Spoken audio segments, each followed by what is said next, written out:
Et donc yo les gars, c'est Mathis Doublon, on se retrouve aujourd'hui pour une toute nouvelle vidéo dans laquelle on va aborder le sujet Brice Samba, car c'est un gardien que j'aimerais grandement voir à l'Olympique de Marseille. Après voilà, une année, même plusieurs, où il n'a pas réussi à l'Olympique de Marseille. J'aimerais qu'on en discute dès aujourd'hui, donc juste avant que la vidéo commence, je compte sur vous pour liker, ça fait toujours extrêmement plaisir. Et à vous abonner en activant la cloche des notifications pour ne rien louper sur la chaîne YouTube. Et on va tout de suite, sans plus tarder, commencer avec le dossier Brice Samba. Donc l'OM parti pour garder son gardien, fin de la piste Samba, oui, Paul Lopez, qui finalement n'est pas parti à Com. Donc depuis de nombreuses semaines, le nom de Brice Samba circule sur les tablettes de l'Olympique de Marseille pour succéder à un possible départ de Paul Lopez. Ces derniers jours, la piste s'est refroidie à cause du montant demandé par le RC Lens. Cette fois, elle pourrait être définitivement fermée. Voilà, Brice Samba, qui est évalué à 15 millions sur Transfermarkt, mais le RC Lens en veut 20 millions d'euros. Le problème, c'est que c'est un gardien de 30 ans, donc ça fait très très cher pour un gardien de son âge. Le club italien de Com avait jeté son dévolu sur Paolo Lopez, gardien de but de l'Olympique de Marseille, une aubaine pour l'OM qui souhaitait s'en séparer. Pour le remplacer, de nombreuses pistes ont été évoquées, dont celle de Monsieur Brice Samba, international français qui a participé à l'Euro avec l'équipe de France, mais finalement le départ serait en passe d'échouer. Tout le monde était d'accord et cela depuis de nombreux jours. Paul Lopez avait trouvé le contrat qu'il souhaitait, comme obtenait un gardien, Marseille se débarrassait du sien.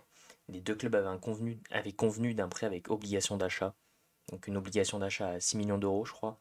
Mais l'OM attendait de trouver son remplaçant. Plusieurs noms ont circulé, dont le capitaine du RC Lens, Brice Samba, et dernièrement Timon Wallenreuther de Feyenoord apparaissait. Comme a trouvé un autre gardien parce qu'il y a eu des différends entre l'agent de Paul Lopez et les représentants marseillais. Voilà, il demandait un pourcentage, il demandait une commission, j'ai pas trop compris, mais il demandait des sous en plus et ça a fait perdre patience aux dirigeants marseillais. Selon Sky Italia, comme a perdu patience, a obtenu l'accord pour le transfert d'Emile Odero de la Sampdoria. Selon Foot Mercato, il y aurait également un conflit du côté de Marseille, puisque l'agent du joueur a réclamé de l'argent aux dirigeants marseillais, comme je le disais, pour compenser la différence entre son salaire olympien et celui proposé par Com. Le club phocéen a refusé, déjà mécontent par l'offre assez basse de Com, mais qu'il avait accepté pour faciliter le départ de Lopez. Paul Lopez toujours à Marseille, le recrutement de Brice Samba semble donc enterré. Ouais, franchement, ça part très très mal. Voilà Paul Lopez qui pour l'instant est parti pour rester à l'OM, parce qu'il faudra voir si un autre club veut de lui. Après, moi j'avais pensé aussi à en faire un numéro 2, pourquoi pas. Mais voilà, je pense quand même que la priorité numéro 1 des dirigeants est de le vendre directement cet été. Et donc voilà, moi un gardien que j'apprécierais très fortement déjà pour, comme on l'a vu, voilà son retour à l'OM après une saison en 2015 où il a été prêté à Nancy, puis ensuite il a été transféré à Caen. Voilà, il a tout simplement pas réussi à l'Olympique de Marseille. C'est dommage. Puis avec voilà l'expérience qu'il a acquis quand même du côté du RC Lens, 3 sélections internationales, c'est un gardien de 30 ans qui est estimé à 15 millions d'euros. Voilà, le seul bémol, c'est qu'il a 30 ans et que Lens en demande 20 millions d'euros.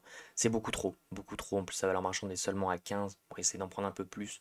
Voilà un gardien qui est passé par Caen, par Nottingham, par le RC Lens, qui a jamais joué encore dans un grand, grand club européen. Et c'est pourquoi il pourrait voilà, vraiment tenter ce défi du côté de l'Olympique de Marseille. Surtout, comme je le dis, après cette année loupée. Je pense pas qu'il prend un très gros salaire, il prendra certainement moins que Paul Lopez et on pourra en faire vraiment notre gardien numéro un. Vraiment, en fait, il y a tout qui va bien, jeu au pied, très bon sur sa ligne. Il n'y a pas grand chose à dire, il a toutes les qualités requises pour jouer avec Roberto De Zerbi. Donc pourquoi pas se pencher sur lui, c'est en tout cas ce que j'aimerais. Mais bon, maintenant ça sera aux dirigeants de choisir. Parce qu'avec le gars, il y a plusieurs gardiens, il y avait Ilan Meslier pendant un moment, il y a Valès, mais ça s'est pas fait. Il y avait Philippe Jorgensen, mais finalement qui a préféré aller du côté de Chelsea. Donc ouais, c'est dommage quand même de voir que par exemple un Jorgensen a préféré aller du côté de Chelsea où il a certainement pas une place de numéro un. Mais bon, comme j'ai envie de vous dire, on va faire avec et on va se pencher sur les gardiens qu'on peut. Mais dans tous les cas, Paul Lopez ne sera plus olympien cet été. Donc comme d'habitude les mecs, si la vidéo vous a plu, je compte sur vous, le petit like pour le référencement, ça fait toujours extrêmement plaisir. Vidéo très courte, les mecs, je m'en excuse, j'ai pas le temps. Là, je suis débordé aujourd'hui. Mais je vous invite voilà, du coup également à vous abonner en activant la cloche des notifications pour ne rien louper sur la chaîne YouTube, mais également à commenter en donnant votre avis sur cette possible arrivée de Brice Samba, et j'espère que ça se fera. Sur ce les mecs, je vous invite aussi, encore une fois, à me suivre sur tous les réseaux, TikTok, Thread, Insta, Twitter. Voilà, je compte sur vous, venez en force. Sur ce, c'était Mathis Football. Ciao l'équipe!